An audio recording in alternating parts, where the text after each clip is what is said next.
السلام علیکم ورحمۃ اللہ وبرکاتہ۔ الحمدللہ نحمده ونصلي ونسلم على رسوله الكريم، اما بعد فقد قال الله تبارک وتعالى في كلام المجید: اعوذ باللہ من الشیطان الرجیم بفضلہ وعولہ بسم اللہ الرحمن الرحیم۔ وَلَا تَقُولُوا لِمَنْ يُقْتَلُ فِي سَبِيلِ اللَّهِ أَمْوَاتٌ بَلْ أَحْيَاءٌ وَلَكِنْ لَا تَشْعُرُونَ۔ وقال اللہ تبارک وتعالی فی مقام آخر: وَلَا تَحْسَبَنَّ الَّذِينَ قُتِلُوا فِي سَبِيلِ اللَّهِ أَمْوَاتًا بَلْ أَحْيَاءٌ عِنْدَ رَبِّهِمْ يُرْزَقُونَ۔ آمنت باللہ صدق اللہ المولانا العظیم وبلغنا رسولہ النبی الامین المختار الکریم ونحن علی ذالک لمن الشاہدین والشاکرین والذاکرین والحمد للہ رب العالمین۔ میرے دوستوں اور بزرگوں، پردانشین، ماں اور بہنوں، آئیے ہم اور آپ انتہائی خلوص و عقیدت سراپا ادب و تعظیم اور محبت کے ساتھ حضور تاجدار مدینہ راحت قلب و سینہ، باعث نزول سکینہ، صاحب معطر معطسینہ، حضور احمد مجتبی محمد مصطفیٰ ارواحنا روح فدا صلی اللہ علیہ وسلم کی بارگاہ مقدس پناہ درودوں کی ڈالی محبت کی تھالی میں سجا کر پیش عقیدت کیجئے۔ بآواز بلند پڑھی اللہم صلی علی سیدنا مولانا محمد جد الحسن والحسین وعلى آل سیدنا محمد جد الحسن والحسین وآلہ وصحبہ وبارک وسلم صلاة وسلاما دائما علیک یا حبیبی یا سیدی یا رسول اللہ صلی اللہ علیہ وسلم۔ منظر فضائے دہر میں سارا علی کا ہے، منظر فضائے دہر میں سارا علی کا ہے، جس سمت دیکھتا ہوں نظارہ علی کا ہے۔ منظر فضائے دہر میں سارا علی کا ہے، اور جس سمت دیکھتا ہوں نظارہ علی کا ہے، اور کل کا جمال جزو کے چہرے سے ہے آیا، کل کا جمال جزو کے چہرے سے ہے آیا، گھوڑے پہ ہے حسین نظارہ علی کا ہے، گھوڑے پہ ہے حسین نظارہ علی کا ہے، اور آثار پڑھ کے مہدی دوران کے یوں لگا، مہدی آخر الزمان امام مہدی علیہ السلام کی بارگاہ میں آثار پڑھ کے مہدی دوران کے یوں لگا، آثار پڑھ کے مہدی دوران کے یوں لگا، ارے جیسے ظہور وہ بھی دوبارہ علی کا ہے، جیسے ظہور وہ بھی دوبارہ علی کا ہے، اور منظر فضائے دہر میں سارا علی کا ہے، اور تم دخل دے رہے ہو عقیدت کے باب میں، تم دخل دے رہے ہو عقیدت کے باب میں۔ دیکھو یہ معاملہ تو ہمارا علی کا ہے، دیکھو یہ معاملہ تو ہمارا علی کا ہے، منظر فضائے دہر میں سارا علی کا ہے، جس سمت دیکھتا ہوں نظارہ علی کا ہے۔ درود پاک پڑھی اللہم صلی علی سیدنا مولانا جد الحسن والحسین وعلی آلہ واصحابہ مبارک وسلم صلاۃ والسلام علیک یا حبیبی یا رسول اللہ صلی اللہ علیہ وسلم۔ آج کا دن اسلام کی ایک عظیم الشان جنگ ہے، جس کو جنگ احد کے نام سے جانا اور پہچانا جاتا ہے۔ اس سے پہلے ایک جنگ ہوئی تھی جس کا نام تھا جنگ بدر، 17 رمضان المبارک میں اسی جنگ کے متعلق آپ نے کہیں سماعت فرمایا ہوگا۔ اگر بدر آپ کے ذہن میں ہے تو احد کو سمجھنا آپ کے لیے کوئی مشکل کام نہیں ہے۔ میرے دوست، اگر بدر کا آپ معائنہ کریں، بدر میں جنگ اتفاق سے ہوئی، احد میں جنگ بدلے کی بھاونا میں ہوئی، اس لیے دونوں جنگوں میں بڑا فرق ہے۔ اچانک جنگ کر لینا اور بدلے کی بھاونا میں جنگ کرنا، یہ دونوں میں بڑا فرق ہے۔ اس لیے بدر جو ہوئی تھی وہ غربت کا ماحول جو مسلمانوں کا آپ لوگوں کے ذہنوں میں ہے، اس کی وجہ یہ تھی کہ وہ اچانک ہوئی تھی۔ وہ اصل میں ایک قافلہ لوٹنے کا حکم دیا تھا اس جماعت کو، جو ابو سفیان کی قیادت میں تجارت کا قافلہ جا رہا تھا۔ کیوں لوٹنے کا حکم دیا؟ اس لیے کہ عرب میں، مکہ میں ان لوگوں کی زمین جائیداد پر ان کافروں نے قبضہ کر رکھا تھا، تو اس لیے آپ نے حکم دیا کہ ان کے قافلے کو لوٹ لیا جائے۔ اب جب قافلے کو لوٹنے کے لیے پہنچے تو ابو سفیان کو غلط فہمی ہوئی کہ شاید یہ لڑنے کے لیے آئے ہیں، تو اس نے جو ہے خط لکھا اور کفار مکہ ابو جہل کی قیادت میں 1000 کا لشکر جنگ بدر کے لیے آ گیا۔ میرے دوست، 1000 کا لشکر ہے، سامنے 313 ہے۔ ابو جہل نے اس لشکر کو دیکھ کر یہ جملے بولے تھے کہ ان سے ہم کیا جنگ لڑیں گے، ان کو رسیوں میں باندھ کر جکڑ کر قیدیوں کی طرح ہم گھسیٹ کر لے جائیں گے، مکہ کے اندر حرم کے ارد گرد ان کو باندھ دیں گے۔ ہمیں بابا حالت دیکھیے، 313 کا لشکر دیکھ کر ابو جہل جب یہ تکبر کر رہا تھا، اب ذرا اندازہ لگائیے اس تکبر کا جواب جنگ بدر کے اندر کس نے دیا؟ وہ 70 کافر مارے گئے جنگ بدر میں۔ مجھے آپ یہ بتائیں کہ ان 70 میں سے 35 کافر اکیلے کس نے مارے؟ ایک ہی جواب ہوگا، تنہا علی ابن ابی طالب نے مارے تھے۔ 35 کافروں کو تنہا مولا کائنات نے، اور باقی جتنے 35 تھے ان میں مولا کائنات بھی شریک تھے اور لوگ بھی شریک تھے۔ 70 کافر، اور وہ بھی نارمل بندے نہیں، لوکل بندے نہیں میرے دوست، وہ عرب کے بڑے بڑے سردار تھے۔ سرداران قریش کو، سرداران عرب کو مارنا، قتل کرنا کوئی معمولی بات نہیں ہے۔ ابو جہل، عتبہ، شیبہ، ربیعہ، یہ ولید بن عتبہ، یہ سارے بڑے بڑے سرداران قریش ہیں۔ پہلے بار جب جنگ بدر میں 3 بندے آئے، ایک عتبہ ہے، ایک شیبہ ہے، ایک ولید ہے جو عتبہ کا بیٹا ہے۔ آپ کو بہت نزدیک سے تعارف کرواؤں، یزید کے باپ کا نام ہے معاویہ بن ابی سفیان، ابی سفیان کی بیوی کا نام ہے ہندہ، اور ہندہ کے باپ کا نام ہے عتبہ۔ اب آپ شاید قریب سے سمجھ گئے ہوں گے اس رشتہ داری کا آخر مقصد کیا ہے۔ پہلی جنگ بدر، میرے دوست، جنگ بدر تو ابتدا ہے، اس کا اینڈنگ جو ہے وہ کربلا کے میدان ہے۔ اس لیے اس نقشے کو یاد رکھو، جب پہلی مرتبہ جنگ کے میدان میں کافروں کی طرف سے عتبہ آیا، شیبہ آیا، ولید آیا، بڑے بڑے سردار آئے، بہت بڑے رستم، ہزاروں پر بھاری۔ ان تینوں کے مقابلے میں سرکار نے پہلے 3 انصاریوں کو بھیجا تھا، ان کو واپس کر دیا گیا۔ پھر جو ہے انہوں نے کہا کہ ہمارے ٹکر کے بھیجو، کھیتی باڑی کرنے والے ہمارا کیا مقابلہ کریں گے، ٹکر کے بھیجو۔ ٹکر کے کون بھیجے گئے؟ کہا چچا امیر حمزہ آپ جائیں، آپ جائیں، عبیدہ بن حارث آپ جائیں، علی بن ابی طالب آپ جائیں۔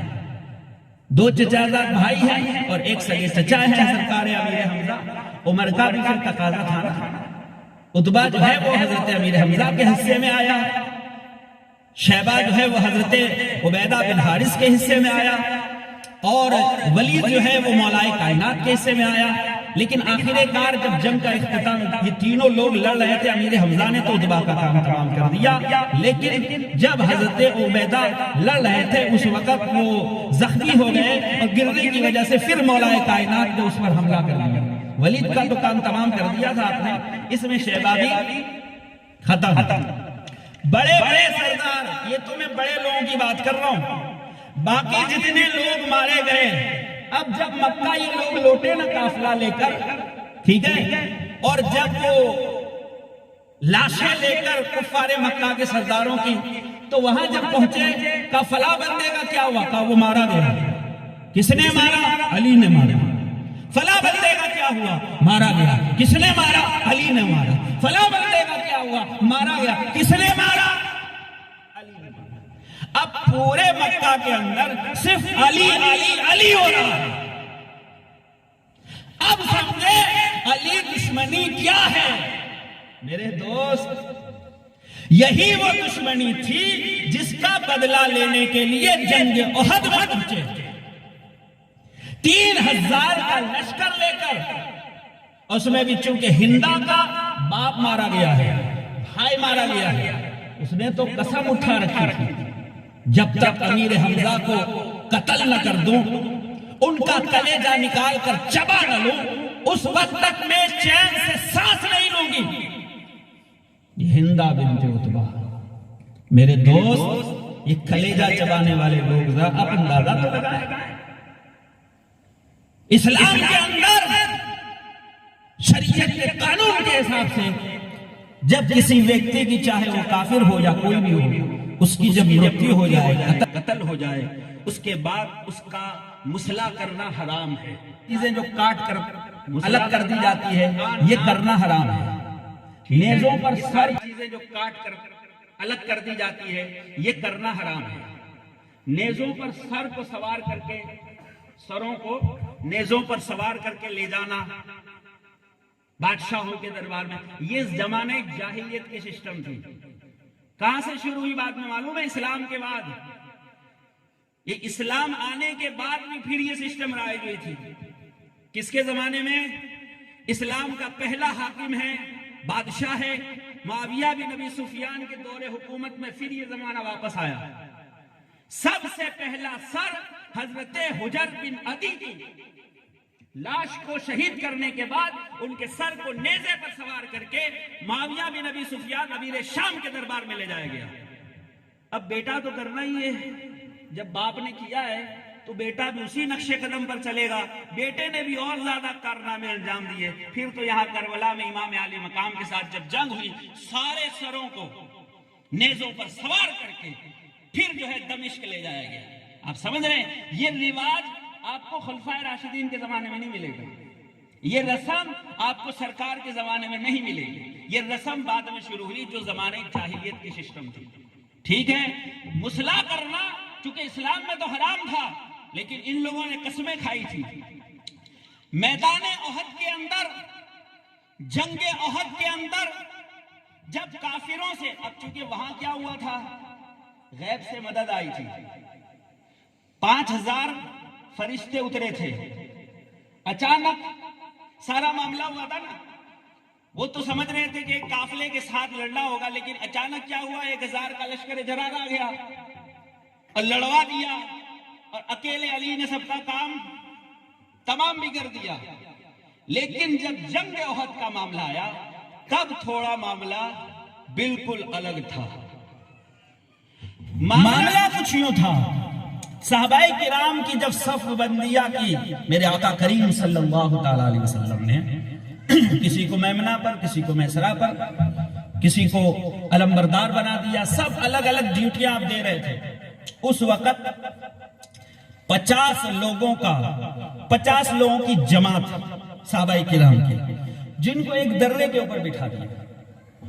اس سے اندازہ ہوتا ہے کہ سرکار کی جو جنگی معاملے کے اندر جو مہارت ہے، اس مہارت کا آپ اسے اندازہ لگائیں۔ سرکار نے اس درے کے اوپر، اس پہاڑ کے درے کے اوپر 50 لوگوں کی جماعت کو بٹھا دیا اور فرمایا کہ سنو، جنگ کا معاملہ کچھ بھی ہوتا رہے، چاہے ہم قتل ہو جائیں، چاہے ہم جیت جائیں، کچھ بھی ہو جائے، یہاں تک کہ تمہاری بوٹیاں چیل کوے کھا کر بھی لے جائے، پھر بھی تم اپنی جگہ کو اس وقت تک مت چھوڑنا جب تک میرا دوسرا حکم نہ آ جائے۔ کیا فرمایا؟ اس وقت تک اپنی جگہ کو مت چھوڑنا جب تک میرا حکم نہ آئے، اس وقت تک مت چھوڑنا۔ 50 لوگوں کی جماعت چلی، چونکہ سرکار کو یہ معلوم تھا کہ یہ لشکر جو ہے وہ پیچھے سے آ سکتا ہے اور حملہ کر سکتا ہے، اگر ذرہ برابر بھی انہوں نے غفلت کی تو جنگ کا پورا پاسا پلٹ سکتا ہے۔ ہوا بھی یہی کہ جب جنگ کے اندر مولا کائنات اپنی تلوار لہراتے ہوئے، حضرت سرکار سیدنا امیر حمزہ رضی اللہ تعالیٰ عنہ اپنی تلوار لہراتے ہوئے، اور دیگر جتنے بہادر جلیل القدر صحابہ کرام ہیں وہ اپنی اپنی تلواروں کو لہرا کر جنگوں میں مصروف تھے، اور حال بھی یہ ہوا کہ جنگ جیت کے قریب آ چکی تھی، فتح بالکل قریب نظر آ رہی تھی۔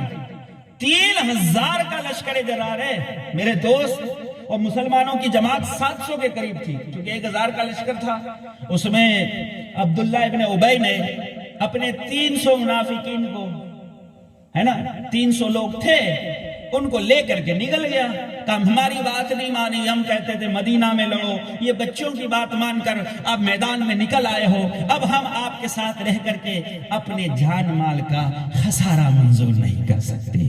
کل بھی منافق کی یہی سوچ تھی، آج بھی منافق کی یہی سوچ ہے۔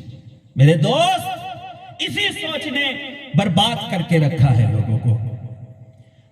کل جان مال کا خطرہ نہیں، ہم 300 لوگ جا رہے ہیں، یہ پہلے بھی نکل سکتا تھا، وہاں بیچ میں آ کر کیوں نکلا؟ اس کو یہ لگتا تھا کہ ہم جائیں گے تو ہمارے ساتھ، لیکن ایمان والے تھے، بڑے مضبوط یقین والے تھے، سرکار کی ذات پر پورا یقین تھا، انہیں نہیں ہٹے اپنی جگہ سے۔ 700 تو بڑے استقلال کے ساتھ جنگ کے میدان میں ڈٹے رہے، لیکن اچانک کیا ہوا؟ کافروں کو دوڑاتے ہوئے، ہکالتے ہوئے مسلمان آگے جا رہے ہیں، کافروں نے بھاگنا شروع کر دیا۔ اب ظاہر سی بات ہے، سرکار امیر حمزہ ہیں، مولا کائنات، بڑے بڑے مسلمانوں کے اندر بہادر صحابہ کرام ہیں، سب لڑ رہے ہیں، تو یہ جو ہے کافروں نے بھاگنا شروع کیا، بھاگو، اب اس کے علاوہ کوئی اور چارہ نہیں۔ اب جب وہ بھاگ رہے تھے، نیچے مسلمان جو تھے انہوں نے کیا سمجھا؟ جنگ ختم، جنگ تو فتح ہو گئی نہیں، جنگ جیت گئے، کہا کیا کیا جائے؟ کہا مال غنیمت، ٹھیک ہے نا، مال غنیمت جتنا اکٹھا کرو اور سب پہ بانٹنا شروع کر دو، مال غنیمت۔ اب جب یہاں مال غنیمت تقسیم ہو رہا تھا، اوپر بیٹھے ہوئے جو 50 لوگ تھے دھرنے پر، انہوں نے سوچا کہ اگر ہم یہی بیٹھے رہے تو پھر تو سارا گوال ختم، پھر ہمارے حصے میں کیا آئے گا؟ بہتر یہ ہے کہ اب ہم اتر جائیں۔ بولے سرکار نے حکم فرمایا ہے، بولے سرکار نے تو اس وقت حکم فرمایا تھا، اجتہاد، اسے کہتے اجتہاد کا، سرکار نے تو اس وقت یہ حکم فرمایا تھا کہ جب ہمیں جنگ میں شکست ملے، لیکن اب تو ہم جیت چکے ہیں، اب ہمیں اوپر رہ کر کیا فائدہ؟ لیکن سرکار کا ابھی دوسرا آرڈر نہیں آیا تھا، آرڈر آئے بنا وہ لوگ 50 کے 50 درہ چھوڑ کر نیچے آ گئے، مال غنیمت کی تقسیم میں مطلب جو ہے وہ تقسیم کے اندر لگ گئے۔ یہاں مال کی تقسیم چل رہی تھی، وہاں خالد بن ولید، ہاں بڑے دور اندیش تھے، دور سے ہی بندے نے دیکھ لیا تھا یہ لوگ کیا کرنے والے، وہ تو چونکہ گھوڑ سواروں کے امیر تھے، انہوں نے دیکھ لیا تھا کہ یہ لوگ جیسے ہی اتریں گے ہم سیدھے پیچھے سے حملہ کر دیں گے۔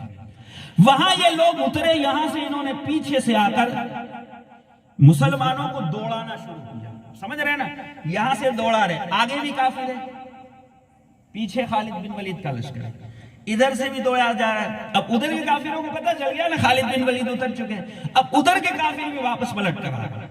اب سمجھ رہے ہیں سچویشن دیکھیے کیا بن گئی۔ ادھر سے بھی کافر ادھر سے بھی کافر، مسلمان دونوں کے بیچ میں پیس گئے.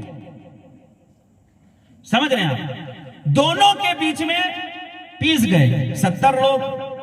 اب دیکھیے نا، 700 کے قریب تھے، اس میں بھی قریب 630 کے قریب بچ چکے تھے. اب اتنے لوگ ہیں، اتنا ہزاروں کا کافروں کا لشکر ہے. ظاہر سی بات ہے کہ ایسی سچویشن، وہ تو چونکہ جنگ کے موڑ میں ہی نہیں تھے نا، مال تقسیم کر رہے ہیں.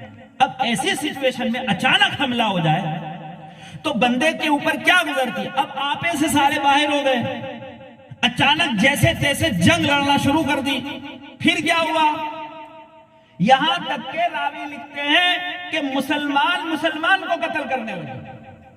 انہیں یہی اندازہ نہیں ہو رہا تھا کہ اس میں کافر. بھگدڑ مچ گئی تھی پوری، ہے نا؟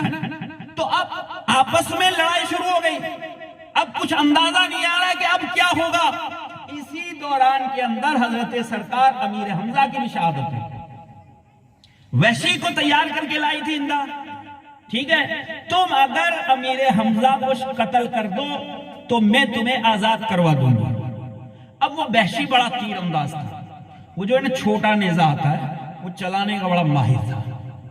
اس نے نیزہ لے کر وہ امیر حمزہ کی تلاش میں تھا. اب اسی بھگدڑ کے ماحول میں اچانک اس کی نظر پڑی امیر حمزہ پر. جیسے ہی آپ قتل کے لیے جھکے، آپ کی زرہ کھلی، فوراً اس نے وہ نیزہ جو ہے وہ چلا دیا. آپ کے پیٹ کے اندر لگا، سیدھا پشت سے باہر نکلا، پیچھے سے پیٹ سے باہر نکلا. ذرا آپ اندازہ لگائے ایسی سچویشن میں سرکار امیر حمزہ آپ آگے بڑھے، لیکن اب سکت نہیں ہے کھڑے رہنے کی. اب عطاب نہ لا سے زخم کی فوراً زمین پر تشریف لائے. اب ایسے بھگدڑ کے ماحول میں اچانک کیا ہوا؟ کسی بدبخت نے، شیطان لعین نے حضور پاک صلی اللہ علیہ وسلم، اس نے ہاتھ میں پتھر لیا اور دیکھ لیا سرکار وہاں کھڑے. کسی سے پوچھا اس میں محمد کون ہے؟ کہا یہ ہے فلاں ہے. فوراً پتھر اٹھا کر سرکار کے اوپر مارا. سرکار کے دندان مبارک اوپر اور نیچے تھوڑے تھوڑے، پورے دانت نہیں، تھوڑے تھوڑے کٹنگ ہو گئے، شہید ہو گئے. چہرہ زخمی ہو گیا، یہاں تک کہ 2 کیلیں جو ہے وہ سرکار کے رخسار مبارک کے اندر گل گئے، اندر گھس گئی. بڑا زخم ہوا. سرکار کے پیر زخمی ہو چکے ہیں، پورا بدن زخمی ہو چکا ہے، چہرہ مبارک لہو لہان ہو چکا ہے. اب سرکار حضور پاک صلی اللہ علیہ وسلم کو جب یہ زخم لگا تو فوراً کھڈا جو تھا وہ قریب میں ہی تھا، وہ منافقین نے بنا رکھے تھے، وہ گڈھے کے اندر سرکار تشریف لائے. اب سچویشن بگڑ گئی. اب ایک طرف تو یہ مال غنیمت کا مسئلہ تھا، اب سچویشن یہ ہوئی کہ کسی شیطان نے یہ خبر پھیلا دی کہ معاذ اللہ حضور پاک شہید ہو چکے. کسی نے خبر پھیلا دی، ماتا محمد، معاذ اللہ سرکار شہید ہو گئے. جیسے ہی یہ خبر پھیلنے لگی، اب مسلمانوں کے حوصلے بس. اب یہاں سے امتحان کی گھڑی شروع. میرے دوست، عشق رسول کے دعوے کرنا بڑا آسان ہوتا ہے. جب وقت آئے تو اس وقت وفاداری کے ساتھ اس جگہ پر کھڑے رہ کر کے وفاداری نبھانا یہ بڑا مشکل کام ہوتا ہے. اس وقت جب چاروں طرف سے جب یہ خبر پھیل گئی نا تو مسلمانوں نے یہ کہنا شروع کر دیا، جب سرکار ہی تشریف لے جا چکے ہیں تو اب ہمیں لڑ کر کیا فائدہ؟ جنگ بند کر دی جائے. تو لوگ جنگ سے بھاگنے لگے. اکیلا، خدا کی عزت کی قسم کھا کر کہتا ہوں، ایک اکیلا میدان احد میں ایک علی ہے جس نے یہ سوچا کہ جب سرکار زندہ نہیں رہے تو مجھے زندہ رہ کر کیا فائدہ، جب سرکار شہید ہو چکے تو ہمیں بھی ان کے نام پر جان قربان کر دینی چاہیے. جیسے ہی اب دیکھیے سچویشن کیا ہوگی پتہ ہے؟ حضور پاک صلی اللہ علیہ وسلم کو پہاڑ کی ایک کوہ کے اندر لا کر سرکار تشریف فرما ہوئے. کافروں نے دیکھ لیا، معاذ اللہ حضور اکیلے ہیں بستر ہجرت پر. تو دھوکہ کھا گئے تھے نا، نبی کی جگہ پر علی لیٹ گئے تھے، تو دھوکہ میں لے آیا تھا نا وہاں. علی کو دیکھ کر چکنے ہو گئے کہ یہ تو نبی نہیں علی ہے. تھوڑی دیر کے لیے انہوں نے علی ہی سمجھا تھا, نبی ہی سمجھا تھا علی کو. لیکن اب چونکہ یہاں غور سے انہوں نے دیکھ لیا سرکار ہی ہیں, اکیلے ہیں, چاروں طرف سے ہزاروں کی تعداد میں کافروں کا لشکر چاروں طرف سے گھیر لیا. اب سچویشن بڑی کٹھن ہے میرے دوست. مالک زمین پر اتر کر لڑنے والا نہیں, کیونکہ یہ ساری چیزوں سے اس کی ذات پاک ہے. سرکار کی ذات ہے, وہ رحمت للعالمین ہے, ان کے ہاتھوں میں تلوار زیبا نہیں دیتے. اب خدا کے دشمنوں سے بھی لڑنا ہے, نبی کے دشمنوں سے بھی لڑنا ہے. اب کسے بلایا جائے؟ جیسے ہی سرکار پریشانی میں مبتلا تھے, اپنے آپ کو تنہا محسوس کرنے لگے, کسی آسرے کی ضرورت محسوس ہونے لگی, اس وقت اللہ رب العزت نے فرمایا نادے علیم مظہر العجائب والغرائب تجد ہو اولا لکا فی النوائب. نادے علی, اے محبوب, رب نے فرمایا نادے علی, اسی وقت نازل ہوئی. رب نے فرمایا نادے علی, اے محبوب علی کو پکارو, علی کو پکارو. کیوں؟ نادے علیم مظہر العجائب والغرائب, جو عجائبات کا بھی مظہر ہے, غرائبات کا بھی مظہر ہے. تجدہو اونا لک فی النوائب, وہ آپ کی مشکل کے اندر مشکل کشائی فرمانے والا ہے, وہ آپ کی مددگار ثابت ہوگا, آپ کے لیے مشکل کشا ثابت ہوگا. جیسے ہی سرکار نے پکارا یا علی, یا علی, کہاں ہو؟ جیسے ہی علی کو پکارا, فوراً ایک شیر کی طرح مولا کائنات فوراً آگے تشریف لائے. اور کافر لوگ, اب دیکھیے ادھر سے ہزاروں کی تعداد, ادھر سے آ رہی, کبھی ادھر سے آ رہی, کبھی پیچھے سے آ رہی, چاروں طرف سے یہ جماعت آ رہی ہے. اکیلا تنے تنہا علی, میرے دوست, اکیلا تنے تنہا علی ہزاروں کی جماعت سے لڑ رہا ہے. کوئی نہیں اس وقت کوئی نہیں. چند ایک انصار تھے, کچھ صحابہ تھے جو لڑ کر شہید ہو گئے. اکیلا تنے تنہا علی ہے جو سرکار کی حفاظت کے لیے اکیلا لڑ رہا ہے. لوہے کی تلوار ہے میرے دوست, یاد رکھنا. ذوالفقار ابھی نہیں اتری, ذوالفقار ابھی نہیں اتری, ابھی باقی ہے ذوالفقار اترنی. لوہے کی تلوار سے میرا مولا لڑ رہا ہے. ایک تلوار کا وار پڑتا ہے, 10 سر تن سے جدا ہو کر زمین پہ گرتے ہیں. میرا علی وار کرتا جا رہا ہے, ہزاروں کی لاشوں کو گراتا جا رہا ہے. اچانک جنگ لڑتے لڑتے اکیلا علی ہے, نبوت کا محاصرہ کر رہا ہے. اس محاصرے کے اندر اچانک میرے مولا کی تلوار ٹوٹ گئی. تلوار تھی لوہے کی, اب اس تلوار سے کتنی جنگ ہوتی, اچانک ٹوٹ گئی. اب سچویشن بڑی گمبھیر ہے, ادھر سے ہزاروں کا لشکر آ رہا ہے, ادھر سے ہزار, چاروں طرف سے تو گھیرا لگا ہوا ہے کافروں کا, اکیلے بندے کو لڑنا ہے. اچانک تلوار ٹوٹی.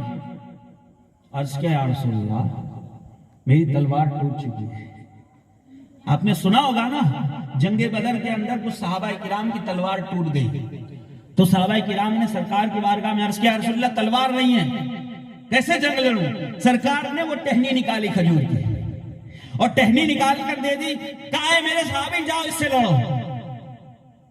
میں بڑے ادب کے ساتھ عرض کروں گا یا رسول اللہ, جنگ بدر میں تو جب صحابہ کرام کے پاس تلوار نہیں تھی یا تلوار ٹوٹ جاتی تھی, اس وقت تو آپ ٹہنیاں دے کر آپ صحابہ کرام سے جنگ لڑواتے تھے, اور وہ ٹہنی بھی کیسے چلتی تھی, تلوار سے زیادہ تیز.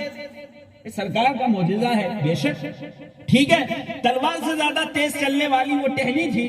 لیکن کیا ہوا اچانک کہ جب علی کی تلوار ٹوٹی, میری بات سمجھ رہے ہیں آپ لوگ, علی کی تلوار ٹوٹی, جب نبی کی بارگاہ میں علی نے تلوار مانگی, میرے نبی نے کوئی ٹہنی نہیں دی. یا رسول اللہ اس وقت آپ ٹہنی بھی دے سکتے ہیں, نہیں, انتظار کیا, مالک کی بارگاہ کا انتظار کیا. وہاں سے کیا حکم آتا ہے, جیسے ہی سرکار نے اپنا چہرے انور اوپر کیا, اسی وقت جبریل امین فوراً ذوالفقار حیدری لے کر یہ قصیدہ پڑھتے ہوئے آ رہے تھے، شاہ مردہ شیر یزدہ قوت پروردگار لا فتح الا علی لا سیف الا ذوالفقار۔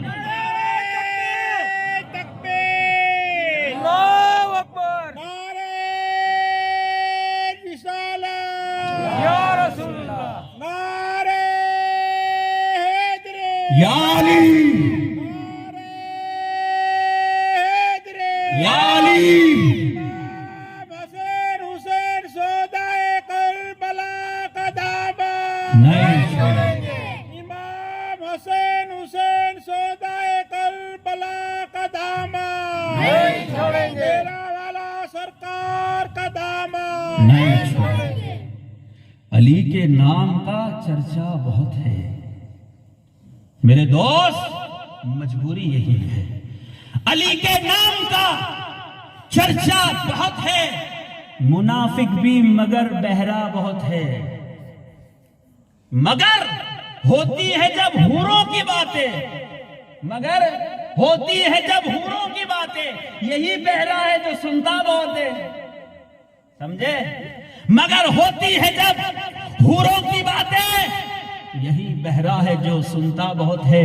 اور تیرے بیٹے کی 11 میں یہ بولا، سرکار غوث الاعظم دستگیر کی 11ویں کی بات ہے، تیرے بیٹے کی 11 میں یہ بولا، خوب بولا، تیرے بیٹے کی 11 میں یہ بولا، مگر 13 میں یہ گونگا بہت ہے۔ جب 13ویں آتی ہے مولا کائنات کی 13 رجب ولادت مولا کائنات، سب سناٹا ہو جاتا، خاموشی۔ سمجھ رہے ہو کون سی جنگ ایسی ہے جو علی کے بغیر فتح ہوئی ہو؟ میں نے عرض کیا مالک، ذوالفقار پہلے بھی اتر سکتی تھی، اس وقت کیوں اتاری؟ صرف علی پر کیوں اتاری؟ کیا وجہ ہے؟ کہ سنو، جب ہم نے اپنے محبوب کو تنہا محسوس کیا، چاروں طرف سے کافروں نے گھیر رکھا تھا، اس وقت میرے محبوب کے پاس کوئی اور نہیں تھا سوائے ایک علی کے۔ جب مال لوٹنے کی باری آئی، اس وقت بھی ایک سیکنڈ کے لیے علی نبی کو چھوڑ کر نہیں گیا۔ کوئی ایک سیکنڈ اور ایک لمحہ نہیں بتا سکتے جب نبی سے علی جدا ہوا ہو۔ اتنی وفاداری جب دکھائی، اتنی مردانگی جب دکھائی، میرے دوست، ذوالفقار کے لیے بھی مرد چاہیے، مرد قلندر چاہیے، مرد کامل چاہیے۔ یہ خدا کی امانت ہے۔ ہر کوئی اٹھا کر چلتا رہے گا، قتل کرتا رہے گا، جنگ کرتا رہے گا، نہیں، ذوالفقار کو اٹھانے کے لیے علی کے بازو چاہیے میرے دوست۔ ایسے ہی ذوالفقار ہر کسی کو نہیں مل سکتی۔ جب سب چھوڑ کے جا رہے تھے، اس وقت سنیے، جبریل امین نے آ کر یہ گواہی دی تھی۔ جبریل امین نے آ کر عرض کیا، رسول اللہ، علی کے جیسا آپ کا وفادار ساتھی نہیں دیکھا، آپ کا وفادار صحابی نہیں دیکھا، آپ کا وفادار عاشق نہیں دیکھا، اور آپ کا وفادار بھائی نہیں دیکھا۔ میرے محبوب، آپ کا وفادار اگر کوئی ساتھی ہے، کوئی عاشق ہے، تو وہ علی ابن ابی طالب ہے۔ اور اس وقت سرکار نے جملے بولے تھے کہ جنگ احد کے میدان میں علی کی استقامت، یعنی علی کا ڈٹ جانا، ڈٹ کر کافروں کا مقابلہ کرنا، سرکار کی حفاظت کرنی، وہ استقامت قیامت تک آنے والی امت کے عمل پر بھاری پڑ جائے۔ میری امت چاہے کتنوں بھی عمل کرتے رہے، علی کی استقامت کا مقابلہ نہیں کر سکتی میرے دوست۔ استقامت بھی دکھانی پڑتی ہے۔ ایسے ہی ذوالفقار آ کر نہیں مل جاتی کسی کو۔ ذوالفقار جب ملی، شاہ مردہ شیر یزدہ کا جب ٹائٹل ملا، جب ناد علی اتری، میرے دوست، آج بھی ناد علی کے پیچھے بڑے لوگ لگے ہوئے ہیں۔ بھائی کوئی بھی ہو، اپنا ہو یا پرایا ہو، دوست ہو یا دشمن ہو، چاہے علی کو مانتا ہو یا نہ مانتا ہو، جب مشکل پڑتی ہے تو ناد علی کا وظیفہ ہی یاد آتا ہے۔ میرے دوست میں کوئی غلو میں بات نہیں کر رہا، یہ صرف ہمارے چشتیوں کے یہاں وظیفے میں نہیں، قادریوں کے یہاں چلے جاؤ وہاں بھی نعت علی ملے گی، سہروردیوں میں چلے جاؤ وہاں بھی نعت علی ملے گی، نقشبندی وہاں بھی نعت علی، ہاں کسی بھی سلسلے کو اٹھا لو۔ ہمیں اتنے بڑے امام حضرت علامہ جامی علیہ رحمہ نقشبندیوں کا شہنشاہ ہے، نقشبندیوں کا امام ہے، امام جامی، آپ سمجھتے ہیں نا، نام تو سنا ہوگا علامہ عبد الرحمن جامی کا، وہ لکھتے ہیں، یہ نقشبندی کی زبانی بول رہا ہوں، چشتی نہیں بول رہا، نقشبندی بول رہا ہے، کیا بول رہا ہے؟ بجنگ احد چوں نبی ماند تنہا، بجنگ احد چوں نبی ماند تنہا، خدایش فرستادہ نعت علی۔ جب جنگ احد میں سرکار نے اپنے آپ کو تنہا محسوس کیا، اکیلا محسوس کیا، اس وقت اللہ رب العزت نے نعت علی اتار کر فرمایا، محبوب کائنات کی مشکل کشائی کرنے کے لیے ہم نے ایک ہی مشکل کشا بنایا ہے، اسے پکار کر دیکھ لو، آپ کی مشکل کشائی فرمائے گا۔ یہ تو جنگ احد کا واقعہ لکھا ہے حضرت عبد الرحمن جامی نے، لیکن حضرت غوث زکریا ملتانی،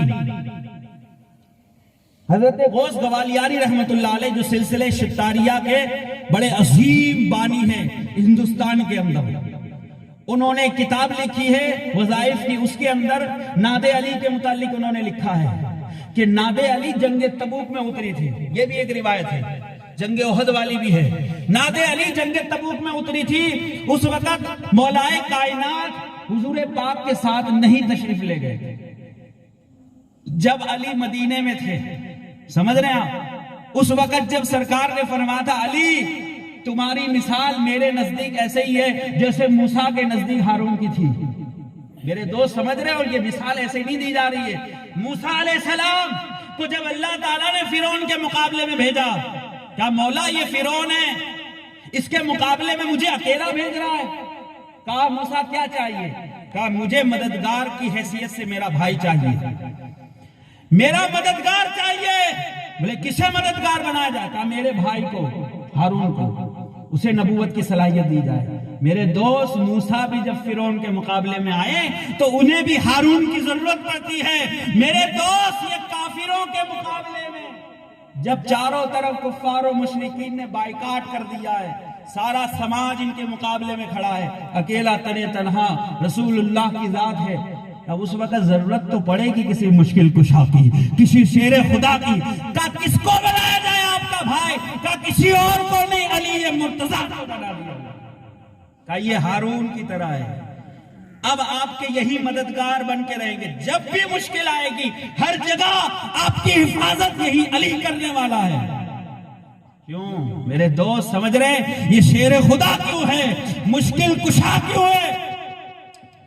جب جنگ احد کے میدان کے اندر یہ سچویشن ہوئی، ذوالفقار اتری، اور جب مولا کائنات کے ہاتھوں میں ذوالفقار دیکھی نا کافروں نے، پہلے تو لوہے کی تلوار تھی، اب ذوالفقار آ گئی ہے در کرار کے ہاتھ میں، میرے دوست جب اس ہاتھ میں ذوالفقار آئی، کافروں نے ذوالفقار کی چمک کو دیکھ لیا، سمجھ گئے کہ اب شکست ہوگی، یقیناً ہوگی، اوپر سے ذوالفقار آئی ہے، خیریت اسی میں ہے، جگہ چھوڑ کر بھاگ لو، ورنہ میرے دوست سچویشن ایسی ہو چکی تھی کہ اس وقت سرکار کی موت اگر علی نہ ہو تو سرکار کی موت یقینی ہو چکی تھی، کیونکہ چاروں طرف سے کافروں نے گھیرا تھا، یہاں تک کہ جب سارے کفار پلٹ گئے اس وقت سرکار حضور پاک کا ہاتھ پکڑا، اور ہاتھ پکڑ کر دیکھیے میری طرف دیکھیے، سرکار کا ہاتھ پکڑا اور پکڑ کر سرکار کا ہاتھ پکڑ کر، جنگ احد کی بات کر رہا ہوں، سرکار کا ہاتھ پکڑ کر علی نے بلند کیا اور کہنے لگے ھذا محمد، ھذا محمد، ھذا محمد، کیا یہ ہے محمد، یہ ہے محمد، یہ ہے محمد الرسول اللہ، ابھی تک حیات ہے، لوگ سمجھ رہے تھے شہید ہو چکے، جیسے ہی سرکار کا حیاتی دیکھی، زندگی دیکھی، سارے لوگوں کے چہرے پر خوشی آ گئی، اب اس کا بھی بدلہ دیا، کب بدلہ دیا؟ کہ علی حل جزاء الاحسان الا الاحسان، ہر احسان کا بدلہ احسان سے دیا جاتا ہے، کہ کیا احسان ہے؟ کہ جب غدیر خم کا میدان ہوگا،